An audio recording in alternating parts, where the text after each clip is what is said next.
Hi, guys. It's me. Cut. Hey, guys. It's me, Justice Cury. I sat down recently with a really cool collector. He goes by It's Chad on Facebook and YouTube. So he asked me recently to sit down on his channel and do a live video, shooting the breeze, talking about my collecting, my history. And I said, you know what? I got some things going, but I'll give you a half hour. I had so much fun that time flew, and I gave him 2 hours because we were just chit-chatting about all things, specifically G.I. Joe, vintage G.I. Joe, modern G.I. Joe, conventions, what have you. So I pirated his video off of his channel, and I'm incorporating it into my channel. So you're going to get to see our conversation. So please go down in the description. I'll have a link to his social media, specifically his Facebook and his YouTube. The follow, the subscribe, do that. You're going to see a really entertaining video. And his stuff, he's got it put together, way more put together than this knucklehead right here. So if you don't know about me too, head over to Facebook, Justice Cury, hit that follow button. I constantly post content. And I'm going to shut up now. And without further ado, let's check out It's Chad and his interview with some crazy dude named Justice Cury.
My guest tonight, he's been around for a long time, and kind of 6 degrees of he's good friends with my good friend Jay Bartlett and Rob McCallum. He was featured on Action Figure Adventure season 1 and season 2, and he's in Rob's new show, freaking Planet Cool Stuff. Yeah, but he's a massive collector, and he sells great stuff at good prices. If you've never bought dollies or shippies or shelfies from him. But without further ado, as ZZ Top would say, sharp dressed man. What's up, dude? Hey, how you doing? Thanks for having me on. How's it going? It's going well. Speaking of Rob from Action Figure Adventure, shameless plug, this is a great series. I think it's available on some various streaming services, so just Google it. Yep. But Rob always likes to wear a suit jacket. Same with our Kevin Smith, from Jay and Silent Bob. Yep. He's always wearing them on interviews. So when I saw this vintage 1940s jacket, that's a sweet jacket. I had to pick it up. And is that velour? What's the black? It's like velvet. It's so literally bad. velvet. This thing so is bad. Hugh Hefner, big pimpin'. It's awesome. I love it. That's a fantastic coat. Yeah. Thank you. You look good. Thank you. I like to dress up sometimes for special occasions, such as being on your show. Well, Skidmark doesn't care, but that's all right. That's Skidmark. That's how Skidmark rolls. That's how he rolls. You've been into this for a long time. Yeah. You're very well known for memes out of nowhere.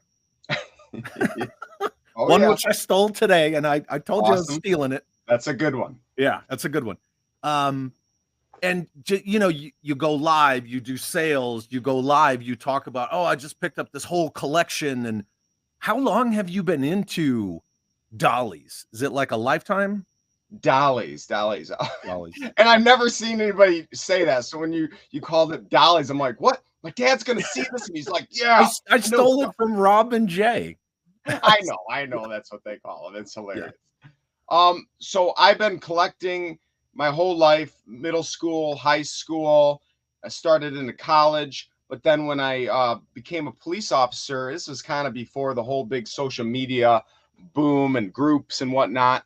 I thought I was the only one on planet Earth that was an adult collector back in the 90s. Yeah. So when I had to officially grow up, that kind of stuff packed away and I forgot about it and just went became a cop for almost 20 years. And about 12 years ago, when I stopped drinking alcohol and became sober, I picked up a much more healthier plastic addiction, which is what you see all around here. And I dived head on in, and it was Jordan Hembrow from the Toy Hunter. I just was channel surfing, and I was like, "Oh my God, there's adult toy collectors." I thought there was no such thing as that. And Yes. and I got connected, found other cops in my area, toy collectors in my area, started going to shows, buying my friends' old collections, and I just was like all in, pedal to the metal. And 12 years later, I'm still going strong. And this toy hobby, I'm sorry, I get off on tangents constantly. It's one of my curses. Yeah, that's what I want to hear, though. Yes, yes. But this hobby helped me retire early because theoretically I wouldn't be able to retire from law enforcement until I was 53 years old. And I went, man, I don't got 12 more years. I've had countless surgeries. I've been hurt so many freaking times. Yeah.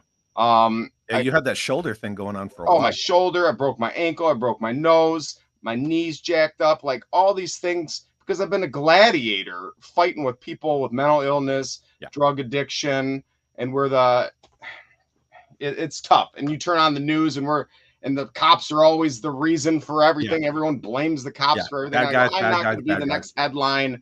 And I got too much to lose with my kids. And I said, enough's enough. So me hustling toys consistently for all these years, I started realizing about 5 years ago, I'm making more money selling toys, and all the money was going back into the hobby and just kept snowballing. But I went, I'm making more money selling toys than I am, being a cop. What am I doing here anymore?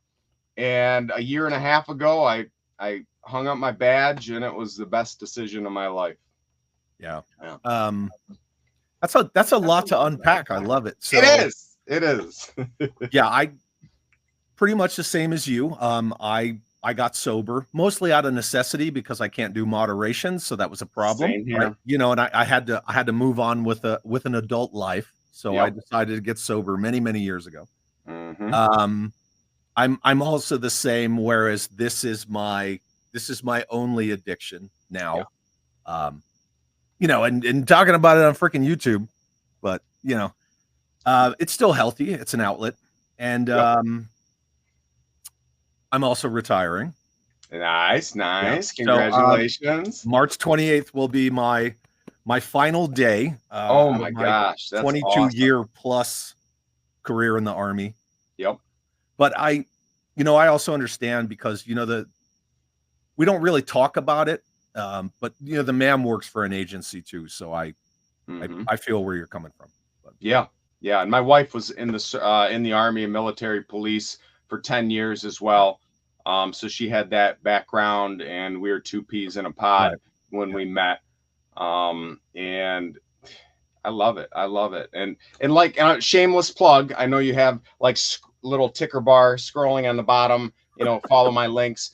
And you mentioned too that I sell toys. And for anybody that's watching this that doesn't go, oh, who's Justice Cury? I never heard of this character before. You're wrong. Facebook, click on the follow button on Facebook. Follow me. I do YouTube, but primarily Facebook, because that's where I do all my sales. That's where I do links.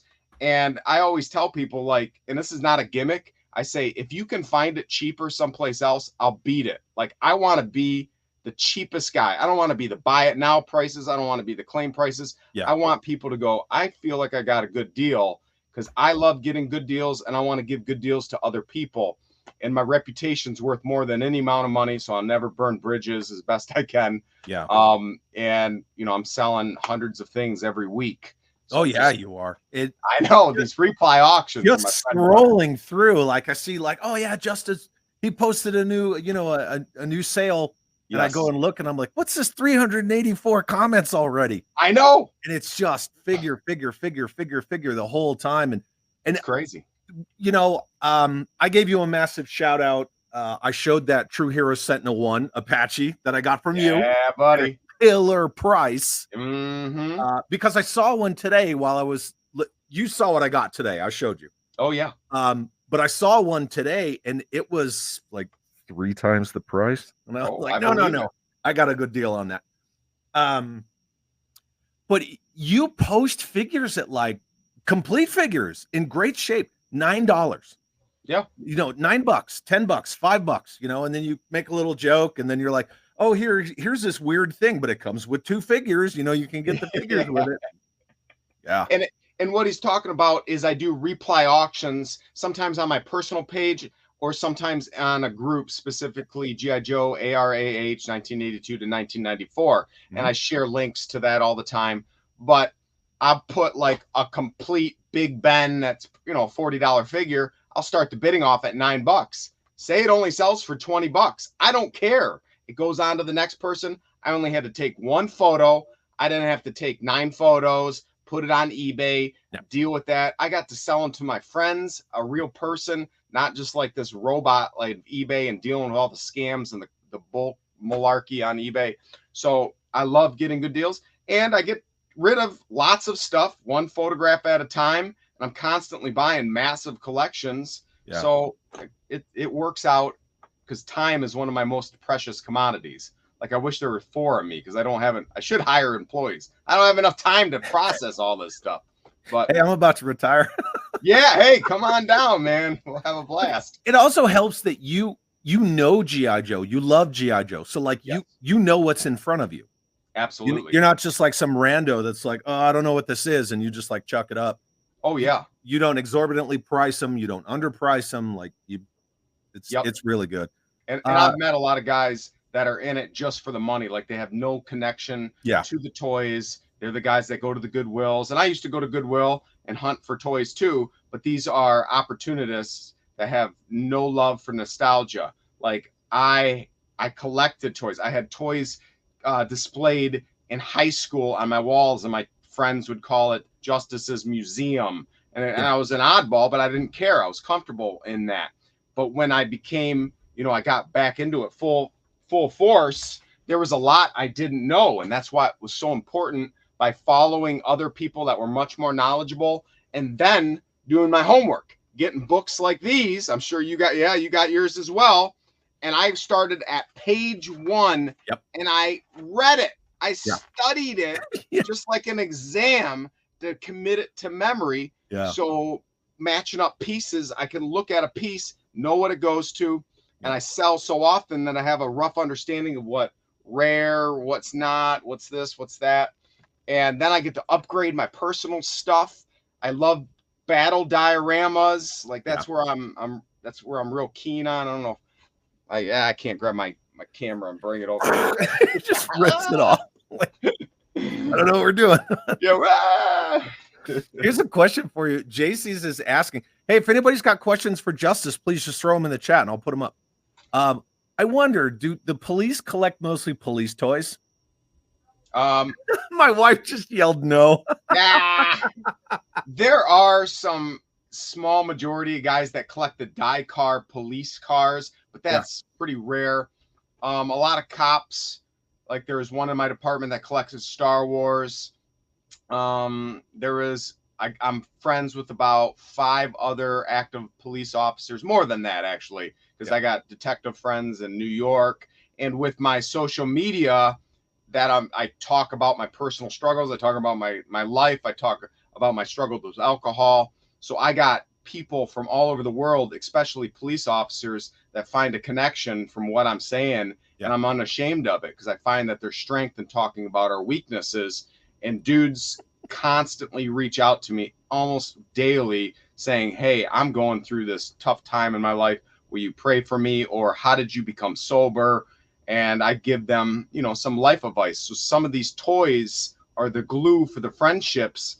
And, this is our fun time. This is an escape from reality, because reality's crazy for everybody. Yeah. But to connect on that personal level with so many people and help them, that's more important than the money, more important than the toys. That's what I enjoy. Very cool. Yeah, the ma'am, she's into Battle Cat, Baroness, Hooded Cobra Commander. Oh, those are perfect. I love all three of those. Yes. So yes. I took a classified Cobra Commander, the first one, and I got one of the hooded heads that you can get from a million people, and made a little dio with like a pile of skulls and like an ammo crate for her, and put it under glass. And anytime I find a Battle Cat, I generally like pick it up.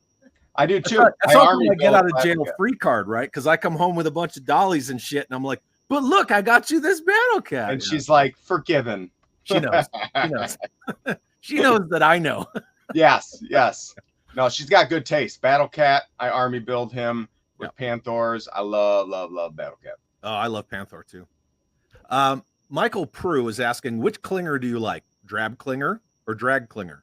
I like both. Never got radar. I don't have any of those figures. I don't have collect MASH. I remember MASH, and I made a short recently of fixing or showing people how to take the blades out of a Tomahawk 1986 G.I. Joe helicopter.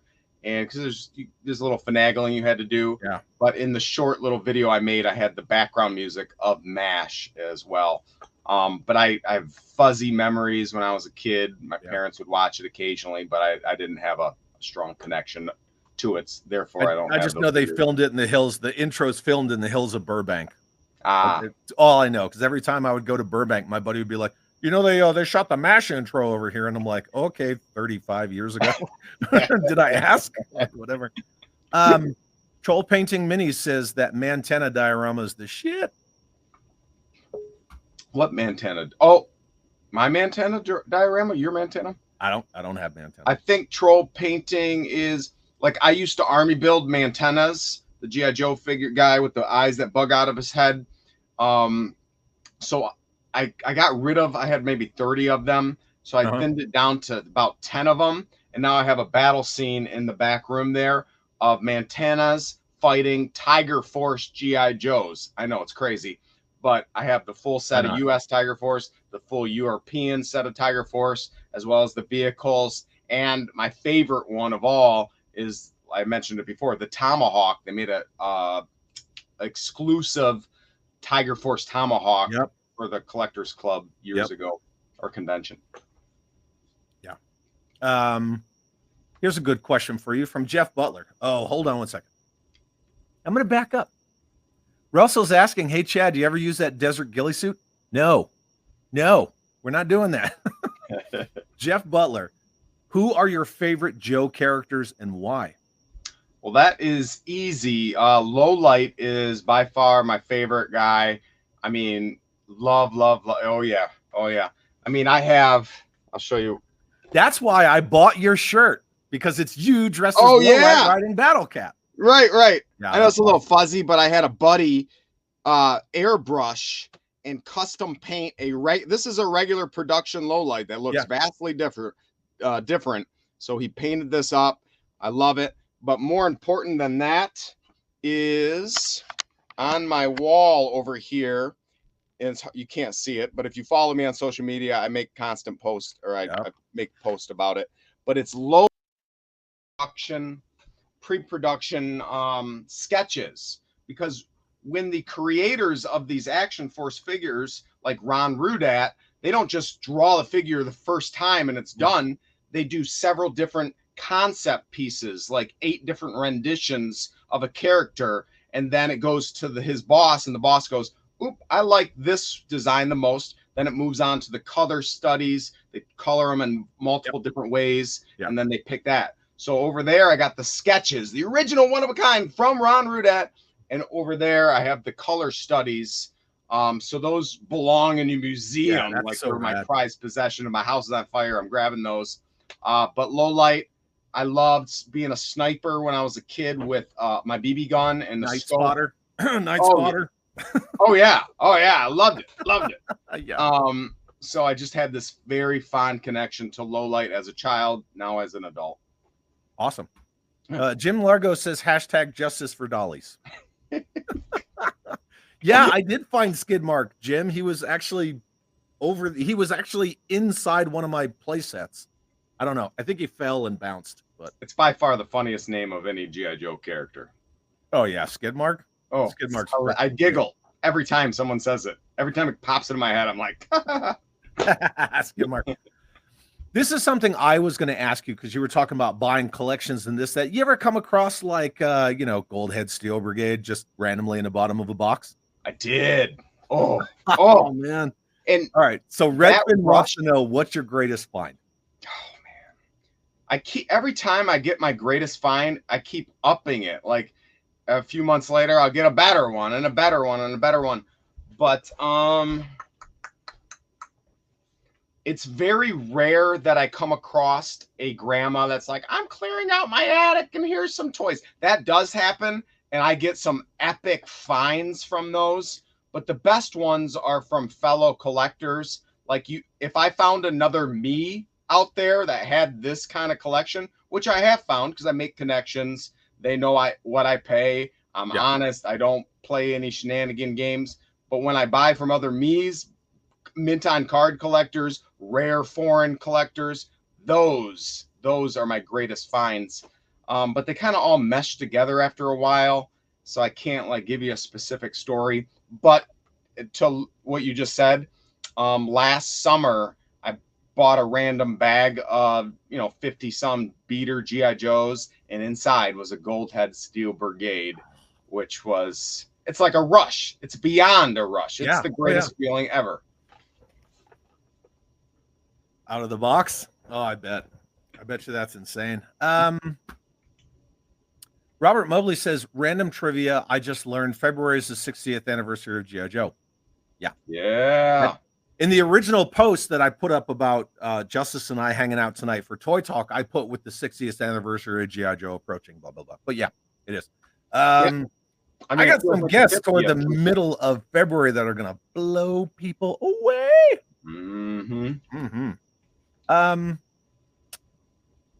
You were just giving this guy a shout out. I was. I got this personal action figure adventure from Rob. Plug. Oh, Rob, I love you so much. Robin Tater brought me mine too. Oh, nice. Yeah, they were driving to California from Texas, and we all met up at a Starbucks and hung out for a while. And on the way back, they tried to come fill my collection, but that's a whole. I heard. I had dinner with Rob when we went to PowerCon together recently, and he told me that story. And holy, what an epic, crazy adventure! It was pretty crushing. It was funny, but it was crushing at the same time, and I felt really bad for them. But thank you, Rob, for the compliment on my green screen. I appreciate that. I can't move too much because then you'll see the green screen line. So I try to. That dude's singers. And then, pardon me, Riley Performance says my two favorite dolly lovers. My dolly lovers. Thanks. Copyright Rob McCallum and Jay Bartlett. Dolly lovers.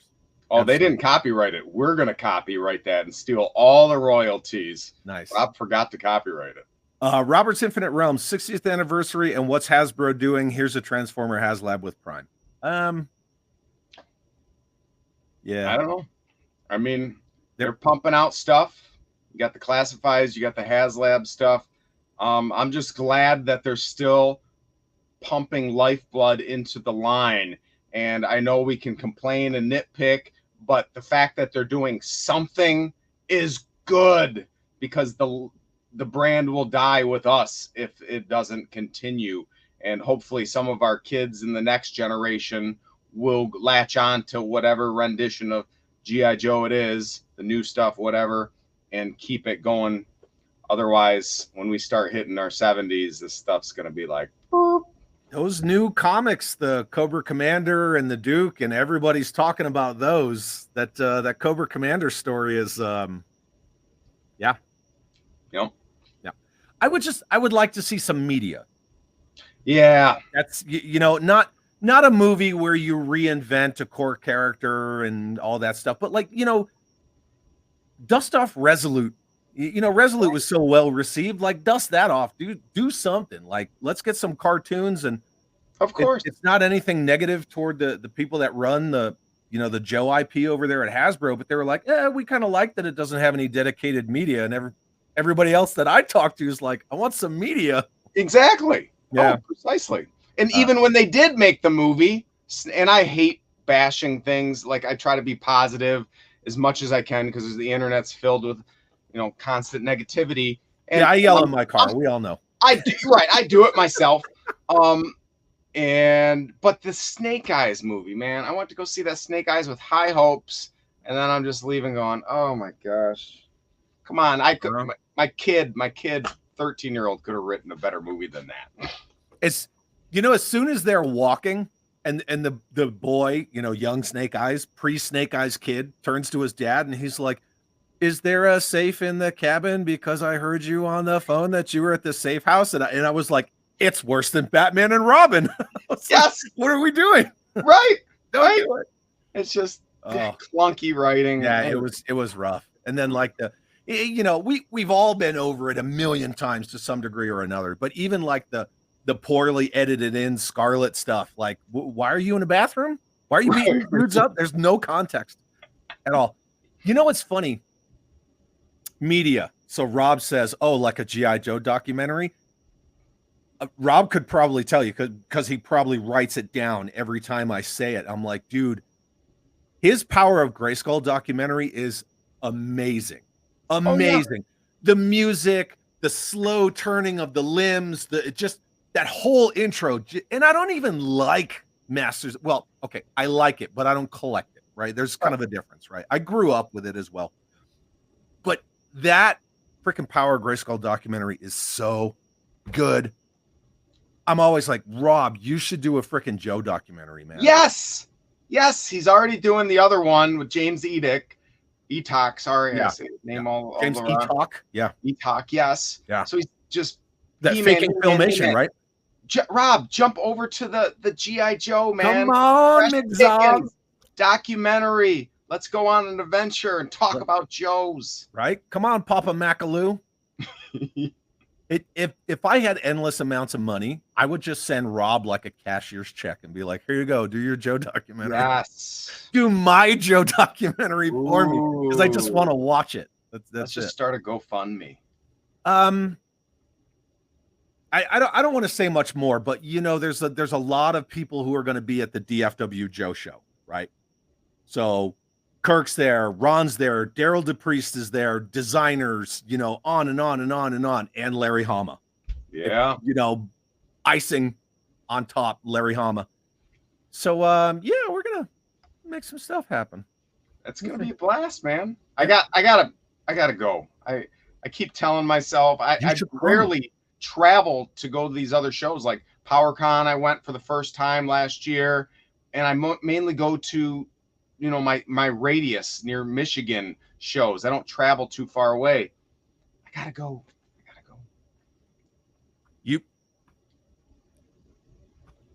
How long has it been since all of those guys have been in the same room? JoeCon? The last JoeCon? 2017, 2018? Right. Yeah. And I've never met Kirk in person. Oh. I've had him on the show. We've talked plenty of times. He's a fantastic man. Like, I was going to go to DFW no matter what, just because it's closer to home and the scheduling conflict with Joe Fest and all that. But now, how could I not go? It's only one state away. So Yep. I'm going. Yeah, no excuse to go. One of my low light right there. Uh-huh. It's a cart from the Sun. Is it Sunbro? How do you say that Yeah, cartoon? the Sunbow Marvel Yeah, animation. Sunbro. Mhm. So can't Blah talk. blah blah. But that's an actual animation cell from the cartoon of Lowlight that I got through Kurt. Yeah, he So had it. awesome. Yeah. Zane had me shooting at him. Yeah, he's so good in that cartoon. Curse of Fenrir sends a $20 super chat. Thanks, brother, and says, "Woo! I made it live. Grape soda and chocolate donuts for everyone." Thank you very much, Yeehaw! my friend. Thank you for the super chat. It's very cool. That's And cool. I'm looking for some more questions. So you were kind of talking about oh, here we go. My GI Joe documentary: 45% Tiger Force, 45% classified, 10% Chad's collection. Hey, you remember that meme that you stole from me today? Uh-huh. And it's of a delivery guy coming to the front door, and he's got a giant thing of packages, and it says, "Here's that attention you ordered." Yeah. Send that to Rob right now because you've read 6 of his comments. He's an attention whore. He's chucking them out. And I can smell attention whores because I'm one too. So Yeah. game recognizes game. See, even Just Jeff says you need to go to DFW. Yes. I do. It as soon as we get off live, I got you. Yeah, I got you. Rob's gonna block me now, man. There you go. You never regret making effort for the things you love. That's true. To include attention. So you mentioned the Goldhead Steel Brigade. What else? What other like massive gems have you found in these collections that you buy? Oh, geez. Well, I buy some not pre-production but original art from some of the designers like Mark Pennington. He did box art in the late 80s, and you can reach out to him on Facebook, and he does a freaking amazing. Do I have one in here? Let me show you guys this. He does commissions, one of a kind pieces. You can go to Comic Cons and get some no name person, spend $200 for original piece of art, or you can find a true seasoned artist that will do something like this. I have 6 of his pieces hanging up in my home. That's so awesome. He doesn't make any prints of these. This is a one of a kind thing, and he takes good direction. Like I'm like, I want Lowlight, I want this. I got a Croc Master with the Croc like way out in front, and the Croc's huge, and Croc Master's in the back. But one of my favorite things that I've ever gotten was from him. He's like, hey, I got this extra unpainted armadillo. I think that's his name. Yeah, armadillo. And it was a sample that this factory sent to Hasbro prior to mass producing it. There's no maker's marks or anything like that. So when I get a pre-production one-of-a-kind piece, that's the unicorns. Yeah. Like most of the min on card, the figures, you can find that. If you have a big enough wallet, you go on eBay, you're patient, you hunt, you can find that. But when you do it for a long, long time and you start crossing all those check marks and crossing the finish lines, then you go, ooh, I want the hard to find stuff. The hard to find stuff for me is the pre-production one-of-a-kind things. And I got a display cabinet upstairs with several pieces, like I haven't even shown anybody this, like unproduced 80s G.I. Joe like battle sets. You know how they made the watchtower and they made the ammo dump. But this one was going to be like a bazooka base or something like that. And it's a mock-up. It's all painted. It's handmade. And that's a one-of-a-kind piece. And so like the mortar defense and the machine gun defense, it was going to be like bazooka version? And it came with the bazooka, had shells. It's all gray primer. They write little numbers on it. And it came with like blueprints, handwritten blueprints that what it was going to be on. And that was just being patient and randomly stumbling across on eBay. That was an eBay find of all things. And you know who I think keyed me on to it was Dan. I can never say his last name right. Smith, who does phenomenal Yeah. pre-production books. I have almost every single one of them. Yep. I love studying these suckers as well.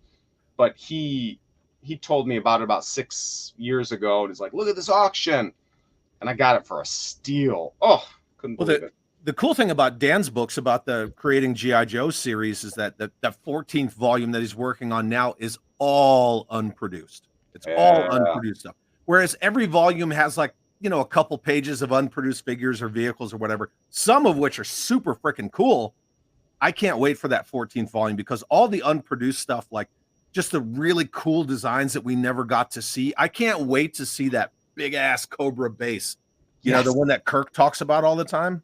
Mm-hmm. I can't wait to see that thing. Well, the set that I just told you about is going to be in that book as well. And so someone's going to see it. I'll probably put my name in there and say, "Oh, photos courtesy of Justice Curry." I own this. Chaps is asking, what is that jacket on you, Justice? Well, Carlos, it's Carlos. You got to watch the reruns. We talked about 20 minutes just about this jacket. So you're late to the party. You got to hit that rewind button, and then you can find out about this brilliant 1940s jacket. It's smooth. And there's a couple of awesome shout outs in there. Rob says you have an interactive green screen. Well, this is AI produced back here, buddy. I just technology. have a stationary one. I'm in my parents' unfinished basement right now. I don't own anything. This is nothing. Waiting on your hot pockets to finish eating. I'm not even real. This is all AI generated. Yeah. And then Rob does have a point. It's so rare I appear in live chats that Chad needs to acknowledge me. Pay attention to me. He can't stop. Yeah, I love Rob. Like, Rob he's like the shark from Jaws, right? He just randomly shows up, chews on your boat, and then he leaves. Yep. He's the sniper from the grassy knoll, man. Oh, yeah. Dynamite comments. Greg is asking, Justice, do you recall the last Joe figure vehicle or playset you got before making that transition from kid playing to collector? That's an awesome question. No one's ever asked me that before. My dad pinched every single penny. He was a very frugal man, so I did not have a ton of toys growing up. So the prime bulk of the collecting that play that I did with G.I. Joes was at my friend's house. But I did have a few G.I. Joes growing up, and the most sentimental ones were all in the same era. Was the Tomahawk. I had Zaymont and Tomax, the Crimson Twins, that I remember on Christmas Day opening up. I have Footloose. And Footloose is the only G.I. Joe to survive my childhood. He is loosey-goosey, rusted screws, but he's in my most honored, display cabinet.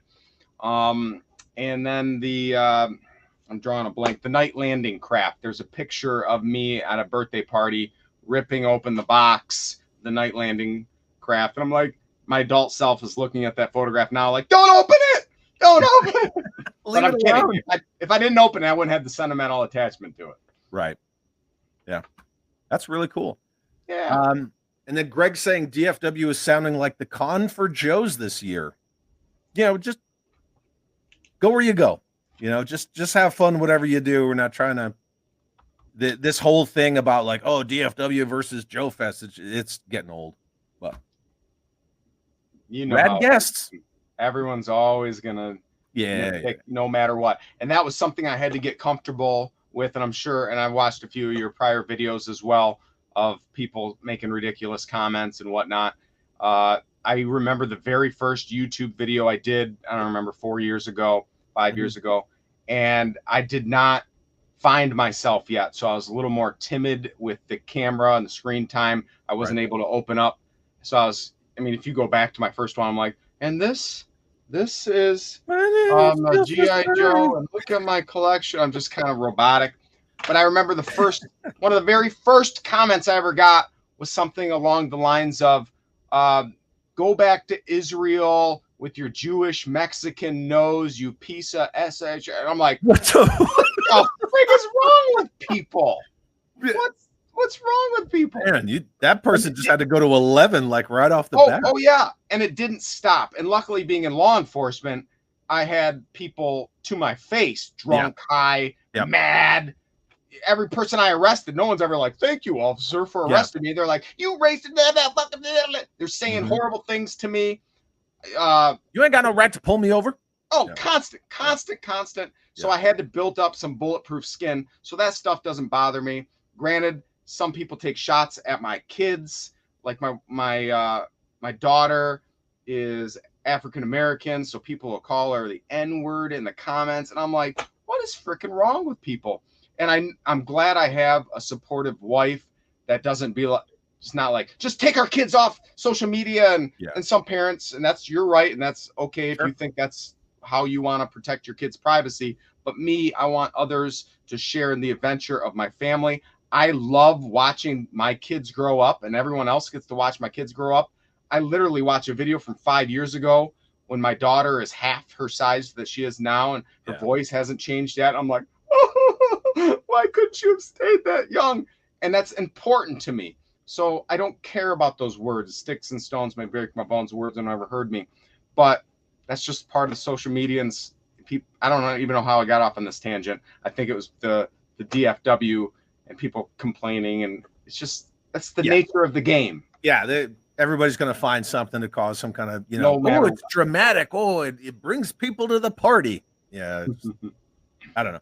But I've just always stood by a couple principles. Toys should be fun. Yes. Like what you like, and just that's cool. Just be cool about it. Yes. It should be real simple. Like, I don't care what you like. Just don't come on my porch and start telling me I'm a hater because I don't like what you like. Like, right. I'm not here to validate your likes or dislikes. Precisely. We're all different. We have different opinions. Everyone collects and thinks differently, has backgrounds. I always say to people, you do you. You collect how you collect. I ain't going to judge you no matter what you do. Yeah, you want to get down with reaction or Funko Pops or whatever? Yeah. Cool. Right. Yeah. I mean, people will send me stuff all the time. Hey, Chad, look what I got. And I'm like, that's cool. Yeah. Chaps wants, seconds. Yeah. Chaps wants me to show him something. Uh-huh. So Carlos Barone, there's another documentary that I was on called Plastic Crack. And Carlos was the one that kind of introduced me to Guillermo, the film director, and got me plugged in with the whole adventure, and it was wild. But then Carlos made a very nice file card for me. I got a better one. This one was laminated and it peeled, but I got another one upstairs. Oh yeah, the Mockmaster one? Yes. He says, Codename Justice, social media guru, captures the essence of nostalgic vibes with his attack to the audience. And yeah. Greg says that wasn't meant as a dig or anything. No, I wasn't saying what you said, Greg, was meant as a dig. I was just adding to. I'm sorry. So, yeah. Please don't take it as you're good. Thought you meant it as a dig.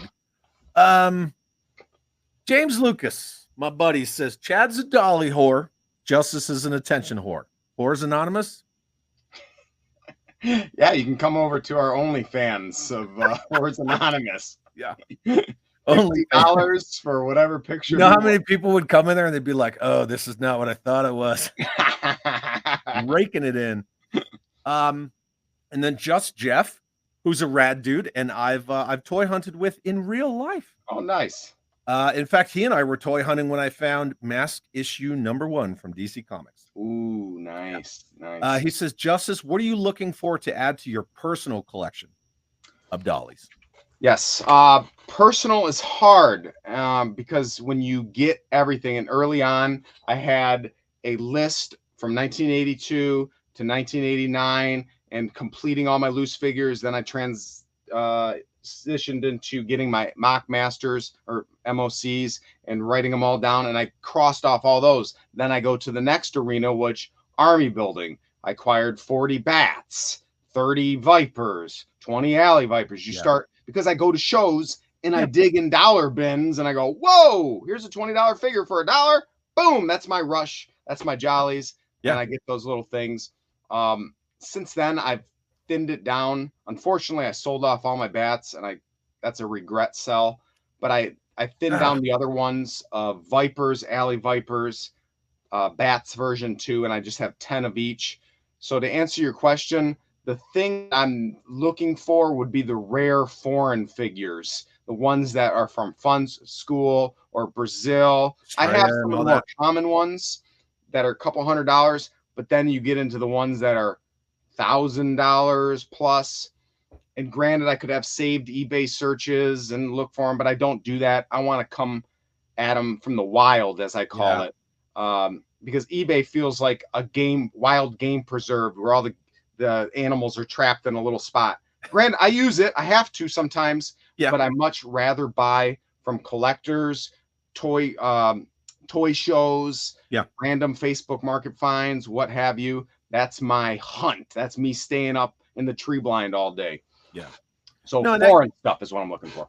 I absolutely agree with that sentiment because there are so many pieces of my collection that I can just walk around in this room and say, I got this from this friend. I got Yeah. this from that guy. I got this from this buddy. And just one. And it means more to me than, like you said, going into the game preserve and buy it now, buy it now, buy it now, buy it now. Of Because course. then I've got other items and I'm like, I don't know where that came from. Yeah. Yeah.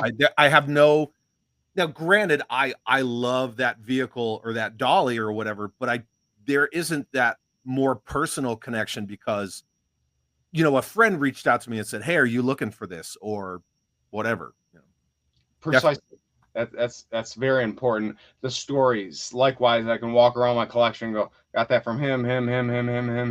And with me buying large collections, that's another thrill for me, because I buy stuff for 30 to 50% of eBay value, because I'm Right, buying, $10,000 worth of stuff. And I'm right. saving the person time, and I'm saving them. They don't have to pay the taxes. They don't have to pay out. Well, if they, Yeah, if and they could saving be. time costs money, so Yes, time costs money, yep, but then I get to take, the cream of the crop of their collection, integrate it into my collection, sell off the rest as profit, and that's what I did. Like literally, my whole collection came from no personal, and this is rare, and this is me patting myself on the back because not everyone can or would want to do this, but my collection came from like an initial investment of $100 for my real world money, my work money as a law enforcement officer.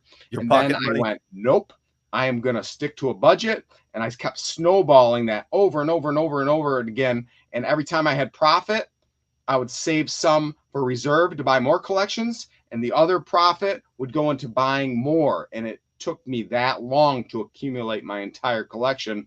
Yep. And then once I got to the tippy top of the mountain, everything I acquired and sold just was cream on the top, and helped me retire early. And then your driveway And then my washed driveway, away, uh, which sucks. I'm not laughing at oh, that. I'm totally not. That and, was and and for those who don't know, last year, catastrophic. Like near the end of last year, I had a really good sales year. Like I worked my butt off. I had this big look of my reserve, and I was just like, this is a rainy day fund. This yeah, feels good. And God was like, foolish man, what are you doing? Don't You're just building up your storehouses. You don't know what tomorrow brings. And tomorrow, I mean, it was literally days after I kind of had that prideful moment that my giant retaining wall, 10-foot wall, collapsed. And I got a 150-foot driveway, and that retaining wall is holding up my driveway because it's holding up my house. yeah. And when it collapsed, everything was jacked up. So they had to rip it out. $100,000. Insurance didn't touch it. So that all came, like, my profits gone, cashing out retirement gone. And now I'm just digging my way out of the red right now. That's why you're seeing a reply auction every single week, trying to make a grand here. That's that was terrible. I mean, at least your house survived, right? Yes. So Yes. And my dad talked me off the cliff because he goes, you know what? It's not like you got a cancer diagnosis. Your kids are fine. You're all right. You'll make more money. Money's not everything. And I went, you're right. You're right, Dad. And now I got a better driveway. And I got a path to go down the hill. I can drive down there and get to my I call it a poor man's lake, which is more of like a swamp down there. I got a canoe and everything. At least you got water. Yes, I got water. I have desert. Yeah. Oh, Yeah. that's wild. And then Bushman says, funny how goalposts move every time you accomplish a collecting goal. Yeah. Yes. Definitely Bushman knows that cycle. That is true. Yeah.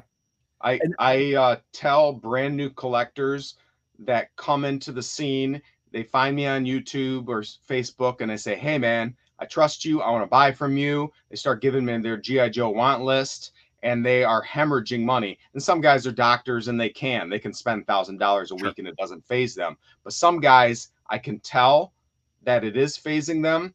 And I go, slow, you got to pump the brakes. Yeah. The fun part is the acquiring. If you just go, wah, and go into debt and you get to the finish line, then you look around and go, oh, now what? No, what? The fun is the journey. Yeah.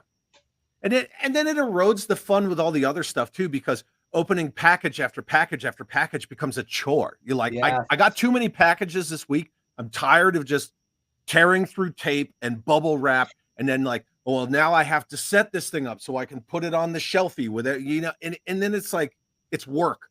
It does. So I absolutely agree with you. It should be a marathon 100%.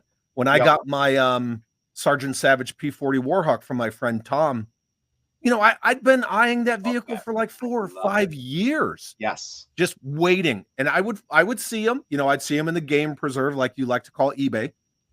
And yeah, I could get that. I could buy that one. And then finally it happened. And when it happened, it was the right time from the right person.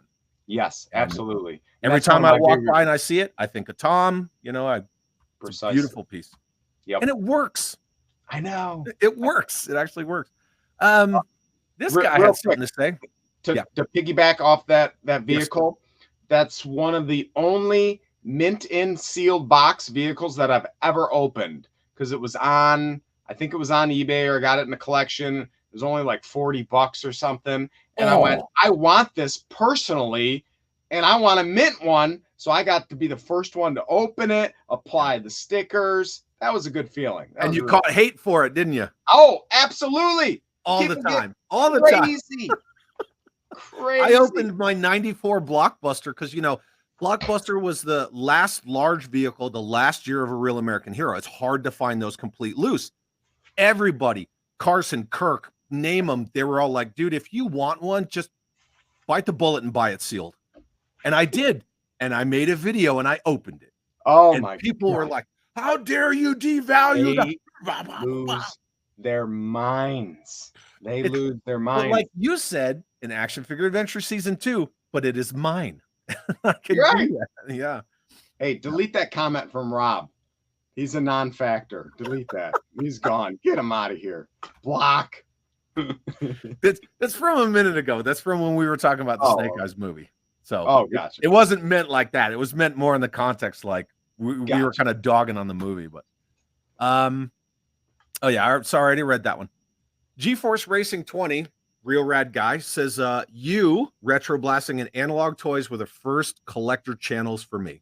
Nice. And I love that feeling, and I'm sure your channel will be the first, if it isn't already, that some people will reach out to you and go, hey, I'm an adult collector. I didn't realize there was other adult collectors. I Googled G.I. Joe collecting. Your video popped up. I watched you. I connected with you, and I got into collecting.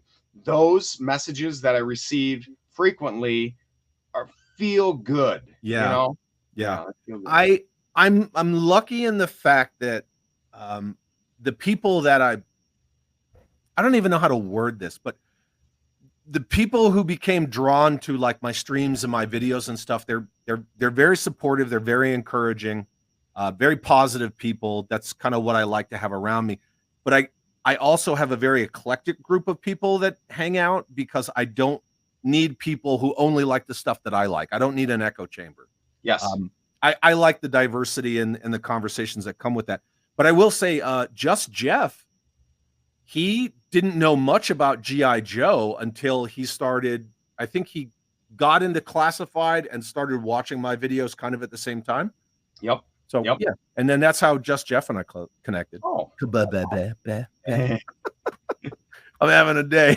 And Um, speaking of getting to the finish line, I call it lily padding, and they call that in the drug community as well. When you're like a heroin, and then you jump to meth, and then you jump to this drug, you lily pad. Well, I use that plastic crack analogy for collecting. You get to the finish line of, say, G.I. Joe, then you go to Midnight Card, then you go to maybe He-Man, then you go, you know what, I had a few Inhumanoids and Mad Balls when I was a kid. Then you go to that, and you start jumping to other brand and properties. And I know we're just talking about G.I. Joe, which is like one of my three kids. It's Muscle Men, He-Man, and G.I. Joe. Those are my three loves. Yep. But I have other loves as well with some of those toy lines that I just mentioned, and video games and stuff that's nostalgic. Well, the cool thing about YouTube is it's also kind of a time capsule at the same time. So there has been times in the past where I used to say I'm a focus collector. I only collect G.I. Joe. I no longer say that. Yeah. Because one, it's inaccurate. I have a lot of what I like to call the parallels, right? A lot of Palitoy Action Force. I have 3 of the teams already completed. And then I have a lot of like Masterpiece Transformers that are all right here behind me. And then I just have, like the random GoBots just hanging out. Just absolutely. And so I've kind of moved into that. If it speaks to me, if I had it as a kid, if I just want it, I'm just going to buy it. I don't need to justify it. I'm just like, whatever. I'm buying this friggin' GoBot. Absolutely. Yeah. And that's what ends up happening. Focused. Yeah. That's what ends up happening to these like shelves of just little tiny random things. I'm like, oh, a Xenomorph, Pikachu. I don't know. I don't care about Pokemon, but I like, aliens. I'm going to buy that. And it just gets filled up with nothing but little things that I like. And, it's the fun of collecting. Yeah. I saw that Terraclaw Skeletor. What's up? Yeah. Drew G says, Chad, good to see you. It's good to see you too, Drew, the man with fantastic hair. And he says, you've got the legendary Justice Cury on? Yeah. Yes. That happened. And he says, check better clear that you sent me. Oh, it'll. Oh, the other one's clear? Yeah. The first one bounced. You assured me that this new one would clear. Don't tell anybody. David Andrews, I got a question, Justice. What is one thing that you were looking for that is a rare gem? David Andrews, I want to give you another shout out and props. He ended up, he buys toys from me, and he's a good guy. He's an awesome guy. He sent me a book called The Daily Bread, and it has like a motivational saying and Bible verse for each day of the week for several months. And I've been doing Facebook Live videos. I've done 4 in the last 5 days of each day and talking about what it means to me, how it is. And I would have never did that unless David sent me, a few weeks ago, the Daily Bread. So thank you, David, for that. I appreciate it. That's very cool. But a rare gem that I'm looking for, that's tough. You put me on the spot. Now I can't think. I got a brain fart. Yeah, it's kind of one of those on the spot things. You can always come back to it. Yeah, we'll come back to it. It'll pop in. I'm going to be laying awake tonight, and then 3 things will pop in my head. I'm like, you idiot! I embarrassed myself on It's Chad, and I couldn't think of the things I was looking for. I know these things. You're going to wake up like Chris Farley. Stupid. Juxtapose, Justice, are you making it to Kane County? I've hit Kane County. I've only missed one in the last 6 years, so chances are I'll be there in April. That's my favorite go-to toy show. The video you did from the last one had me jealous. Oh my gosh. Like a little like this much. It was that much jealous. I shouldn't be promoting it. They should freaking pay me to promote it, because I'd started doing my first Kane County video was 5 years ago, and I don't know how many people have watched it, 40, 50,000 people. But so many people come up to me and are like, I'm from Mexico, I'm from Argentina, I'm from Canada, and I wouldn't be here. And this is not exaggerating. I wouldn't be here unless it was unless I stumbled across your video. Yeah, and I'm it nowhere made me near go, Illinois. I heard about it from you. Yeah. And I'm in New Mexico, so close enough. Yes, yes. There you And go. then I think to myself, I'm creating competition because the natural high I get from finding the gems, now I got 50 other me's there Yep. searching and hunting and going, look at, I just found this Goldhead Steel Brigade for $1. And I'm like, you're here because of me. Hey, didn't you say in your video that you were looking for this guy? Well, I found him. Yeah. Oh. Yep. It happens. Yeah. There's, And that's kind of how it goes, right? You want these shows to get bigger. You want them to be, you know, more productive and fruitful and long lasting and all that stuff. And you pimp it, and then they get busier, and then shit sells out faster. Trucker Nick, he's not that active anymore on Facebook, but he was big in the GI Joe community of buying and selling. He was a truck driver, and he went by that name. But I ran into him at Kane County one time, and I sold him some stuff. And there was this bin of GI Joes, and for whatever reason, I didn't look at it good enough. I'm like, oh, this stuff's priced pretty accordingly. And I bump into him in the next booth, and he's like, hey, you find any Joes? I go, yeah, this next booth has some Joes. He goes over to the bin that I just looked for, and he pulls out a freaking yellow neck Serpentor, which is a rare variant where the neck is painted yellow, and it goes for, $100 or something like that, and they only had $15. I'm like, gosh dang it, I should have looked more better. Yeah. We remember you put up that post about you were looking for the modern Bat version 2, which is 1.8. I did? Yeah, because you said you were looking for one because they were going for like this much, and I was like, oh, don't go look at how much the squad leader costs. The Bat, hold on, my brain went off in the left field. The Battle Android Trooper from 1985. I was looking for the modern one. You were looking for the modern version 2. You don't remember that? No. Okay, we'll strike that. We'll edit that part out. Thank you. Edit that out, because that's highly embarrassing. Watch. All right, switch Edited. that out. There we go. Okay. Okay. Back to it. I don't know what's going on. Sorry. Okay, I'm back. Jim Largo, who's also a super rad guy, retired military, and he lives in Guatemala. Oh, nice.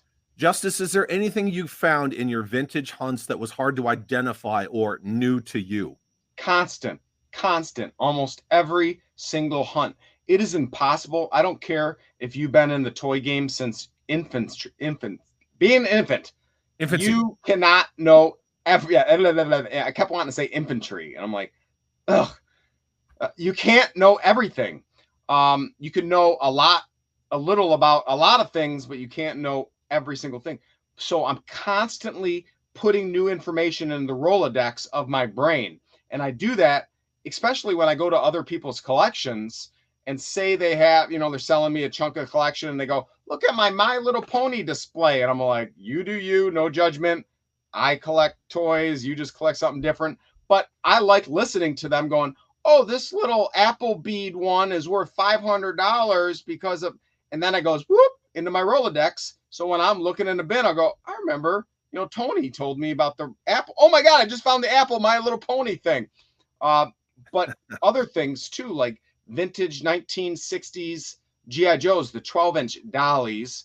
I know very little about them. I have 2 in my collection because they were my dad's, so they're highly sentimental to me. Yeah. But I bought major collections of those in boxed vehicles. And now I have to learn. I have to figure out all the parts that go to him, the condition, all these things, the price them. Right. And it's constantly evolution of learning. Yeah. And that's, being the kind of professionals that, you were in your career and I'm about to be You're not there yet, buddy. I'm not there yet, but I'm about to be no longer am. Yes. We'll go. We understand in those kind of careers that lifelong learning is a thing.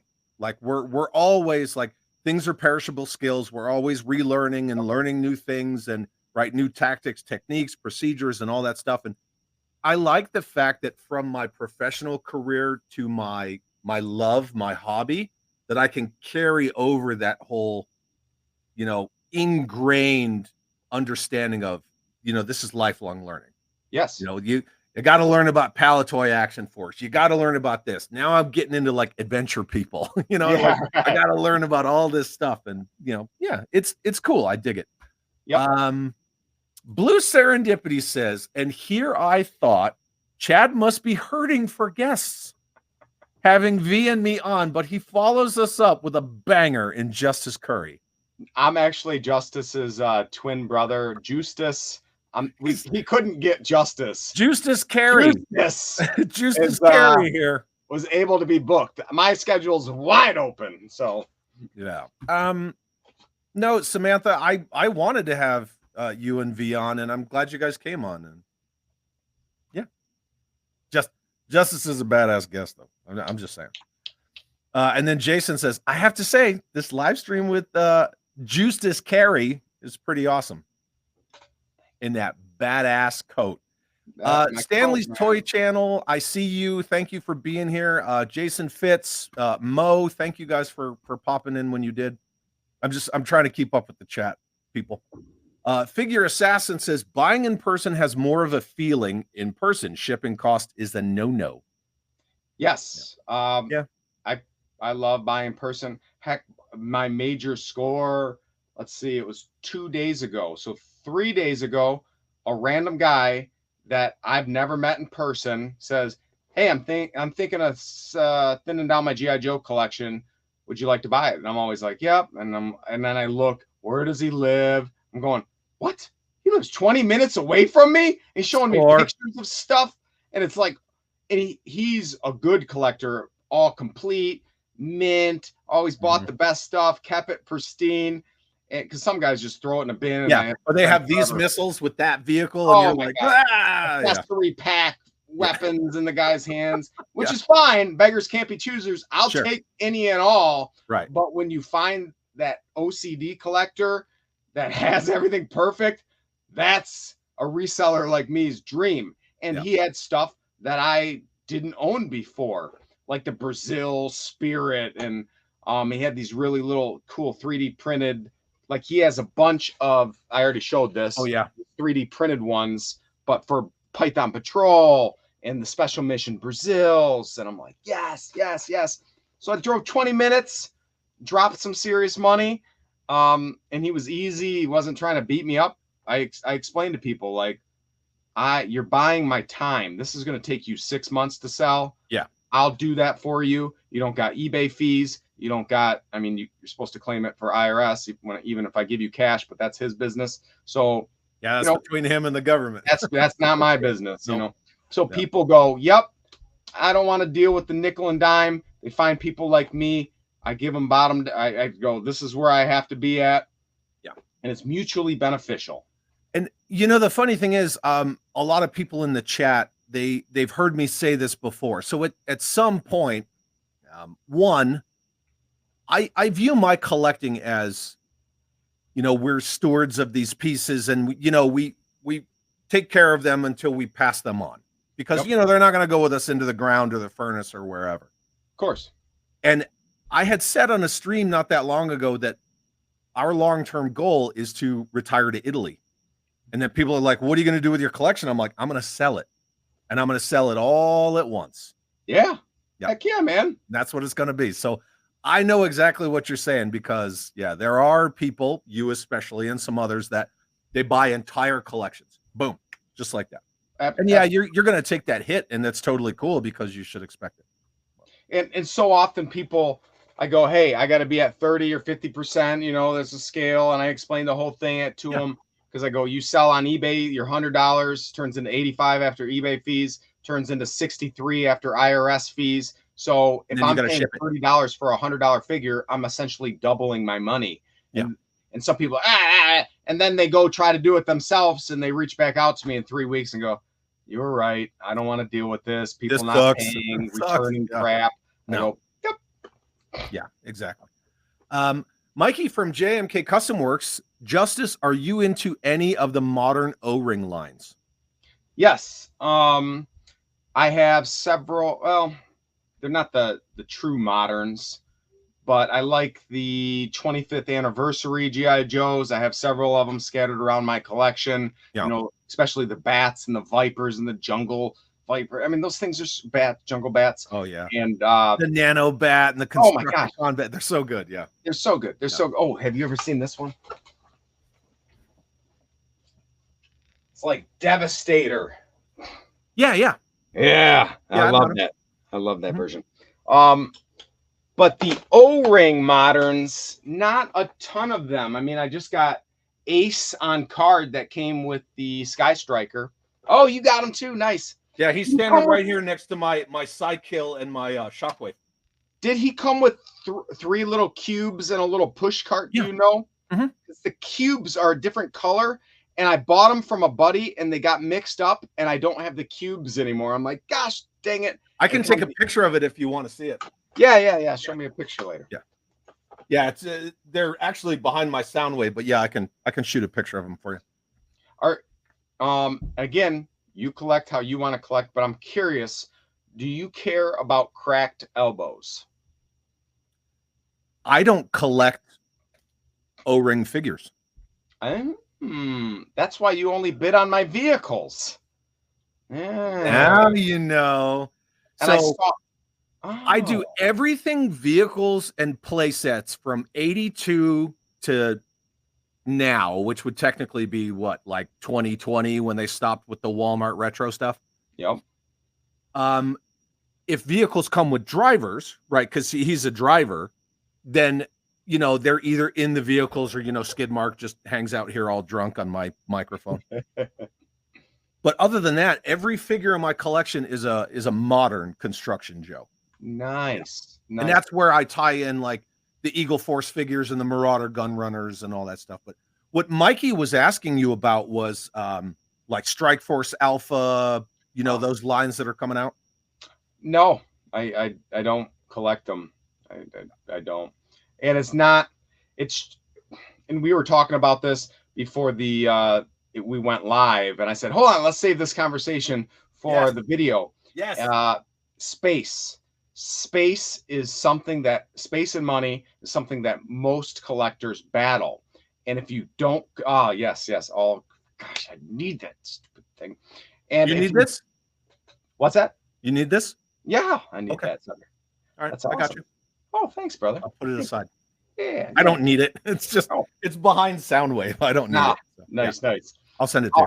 But when you collecting new lines means I gotta get rid of something that's currently in my collection, which I do, but I really, really gotta love it because I already have stuff jam-packed everywhere. It's leaked into other rooms, it's up in DTOF shelves in my kitchen. Like, it's nice looking, but it can get cluttered, it can turn into hoarding-like behavior, it can get overwhelming. So my mentality early on, and again, if this is you, I'm not trying to throw any stones. I get it. I buy collections. I'm in guys' homes constantly, and I see it. There's no judgment, but it can become overwhelming where storage lockers are purchased, and now you have totes that you haven't looked at for 15 years just because you want to have your completionist mentality of I got to own it, or I have to have 3 of them, and now they call someone like me and go, I can't keep paying the storage unit fees. Buy it. I'm like, okay. Yeah. Hey, Joshua, it's good to see you. V. Conley, thanks for coming. Destro's Desk, good to see all of you guys. I'm throwing your stuff up like as we're talking, but you're absolutely right because people go from, a collection room to the, what do you call it? Seepage, leakage, leakage. And then you get the leakage and it's in another room. And luckily, like we have an office/game room and, I got stuff in there too. And that's all well and good, but yeah. And then you turn around and you have 3 storage units. Oh, absolutely. Like, yeah, why do I have all this crap in storage units? I don't have that. Yep. I really don't. If I don't have a place for it, I either don't buy it. I do have a shelf that's like all my these are all my customs in progress that I never get to. Hello, dear. But generally, if I don't need it or have a space for it, I'll give it away. Yeah. Yeah. No, So I generally just kind of do that. And I've encountered the hello Justice. This is the ma'am. hello, ma'am. How are you? What are you doing? I heard you like collecting Battle Cat, Baroness, and Cobra Commander. I love Battle Cat myself. Hell yeah. No, I do. It's fun. Yeah, Nice. she nice. sure does. Yeah. You gonna go work out? I'm sure the whole chat's going, "Hi, ma'am. Hi, ma'am." Yeah. All right. But some guys end up saying, I'm going to buy 3 of everything. They get 1 to display, 1 to open, and 1 just in case. Oh yeah. So then it becomes, and then the rationale, and I get it, is, well, this is an investment. And I always tell them, or they always say, I'm going to give it to my kids. Your kids aren't going to care. I mean, yes, there's the rarities where your kids love the same things you do, but odds are not in your favor that your kids are going to love the exact same stuff. My dad loved to wrench on cars, made me do it my whole life. I did not like that. I don't care about that. Yeah. My kid doesn't want my flag. No. She'd be like, why are you sticking me with this thing? Like, what am I going to do with it? She's going to roll it out of the garage door and just let it go down the driveway. And for people that buy multiples as investments, I've went to guys' collections that are in their late 60s, and they have these massive collections of, unfortunately, some garbage toys, a starting lineup, Power of the Force 90s, Star Wars, mixed in with some gems, wrestling, WWF's in the package. But they bought like 10 of everything, and they filled up their house. They filled up the garage. They lived like a hoarder in a beautiful house. Yep. And they're going, this is my retirement. And I have to break the news to them. Like, a lot of this stuff is worth less than what you paid for it. Like these Power of the Force figures that you paid $7.85 for, they're worth $1 now. Like, or even your famous what is it? You got to know when to pull the parachute. Talking about the 12-inch Joes. I love telling that story. Yep. Yes. And that's the kind of stuff that I think people need to pay more attention to. Because they're like, oh, because I have like emotional value, or this item has emotional value for me. Like intrinsic value and things like that doesn't necessarily translate to monetary. And a lot of people, they want to charge what their emotions tell them to charge. It's like, that's not what the market is, though. Or another one I encounter frequently is I go to the guy's house and he goes, I paid $600 for this Shogun Warrior. And I'm like, it's worth $350, bro. I'm sorry that you paid buy it now freaking high eBay scalper prices. It's worth $350, so I can give you $125 or $150 for it or something. And then they delaminate and they're like, and they're like, you're ripping me off. I go, okay, you sell it and you find out what happens. Yep. Good luck with that. And after all that bullshit you're gonna go through, you're gonna get $100. Yeah, exactly. Yeah. Michael and Elizabeth, good to see you. Thanks for coming. Jim Smith, I didn't know if you were here the whole time. And 19 Jace is here. Good to see all of you. Thank you for coming. Bushman says, pardon me, how are you finding the market lately, Justice? This is a good topic, right? Because the market gets kind of weird. I was selling gangbusters, but recently people look less willing to buy dollies. Oh, absolutely. He's hit the nail on the head. Yeah. When COVID hit 2-ish years ago, it went crazy. Double, but it wasn't just our dollies. It was collecting across the board. Sports card memorabilia, shoes, toys, you name it. Yep. Everything doubled. So now the economy's weird. Inflation's crazy. Yeah. People are worried about what's going to happen in the future. People are liquidating collections. So you're getting things. My thought is it's getting back down to pre-COVID prices, which is okay because that's what's kind of locked in my brain anyway. It's hard for me to know current prices. I always go back to 2019 prices, but I think they're starting to go back down. And unfortunately, all those dudes that paid buy it now COVID prices, $85 for a G.I. Joe bat are now realizing November 2020, and they're just like doom scrolling and buying everything. Yes. And I'm exactly the same as you. So I look around my room, and flags are still, flags are still like $700 to $1,000. They're just flags, But I was talking to somebody about a terror drone, and he was like, "Hey, I found a terror drone for 700. Is that good?" And I was like, "No, absolutely not. I got mine for 300." Yeah. And he was like, "They're 3 to pretty 4 much like is fine. $700." And I was like, "I don't think so, man." And you go into brick and mortar stores, I go into them all the time, and they put those crazy high buy it now prices, and they're patient. They'll sit on it for years. Yeah. Um, Let and it that's collect dust. Yeah, that's their style. And some people go in there, and I know many collectors that just are well off that don't look up sold listings on eBay. They just go, "Oh, that's what the price tag is here." Yeah. And they buy it. It's bizarre, but it happens. I'm lucky that I have 3 brick and mortar stores in my city in Albuquerque. I know all of them because I'm in there all the time. I've been going to these stores for years. Yep. I know them all personally. They know what I like. They know what I'm into. If they get something in, they'll hit me up. "Hey, I got this, blah, blah, blah." And I know how this goes, right? You always get well, for Joe on the street, it's this much. For you, it's this much, right? And then you're like, now I got to buy it. Yeah. Right? Yeah. So, yeah. They know how to draw you in. They're experienced salesmen. Yeah. I get it. Oh, yeah, absolutely. Johnny from Simple Tricks and Nonsense, good to see you, my friend. I miss you. Says, do you think pro toy collectors and toy brokers with YouTube channels create a storage wars or American pickers effect when suddenly casual collectors become your competition? I think that happens, but it's small. It's manageable. I doubt you'd probably see a blip on if you had some pie chart somewhere, statistics.